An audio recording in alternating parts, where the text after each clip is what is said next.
Blackstone presents U-Boat Killer, Fighting the U-Boats in the Battle of the Atlantic by Captain Donald Macintyre. This book is read by Stephen Crossley. Foreword by Admiral Robert B. Carney. Captain Donald Macintyre, R.N., here tells the saga of destroyers and the men who man them. With a modesty and conciseness which, if anything, add to the vividness of his story, Captain Macintyre takes his readers through moments of high adventure, periods of devastating boredom, and the utter misery that can only come to sailors in small ships in the wretched North Atlantic. Through his eyes we glimpse the stunning savagery of the battle for the Empire's lifeline.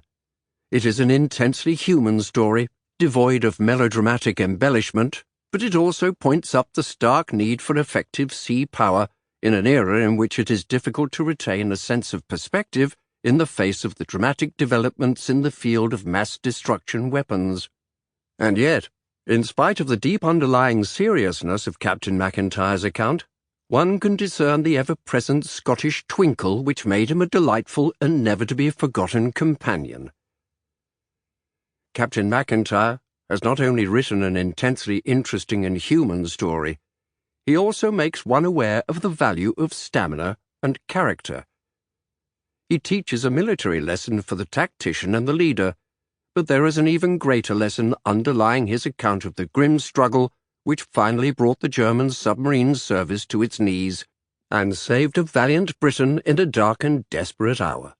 If the Allies had lost control of the sea to Hitler's navy, all Britain's valour and resolution would have been to no avail, for she could not have continued the battle on to victory without the flow of lifeblood across the Atlantic.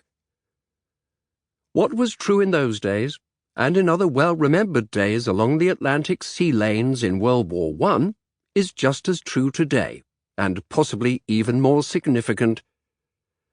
The perennial submarine menace is still a vital factor in every consideration of national and Western security.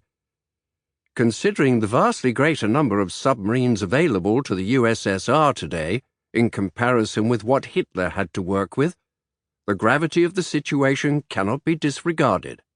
Unfortunately, the spectacular developments in the field of mass destruction weapons have given rise to fears and concerns which have, at times, eclipsed serious consideration of other important factors. It has been claimed that aerial atomic warfare would be so swift and so cataclysmic that all would be over in a matter of weeks or days or hours. Sample complete. Ready to continue?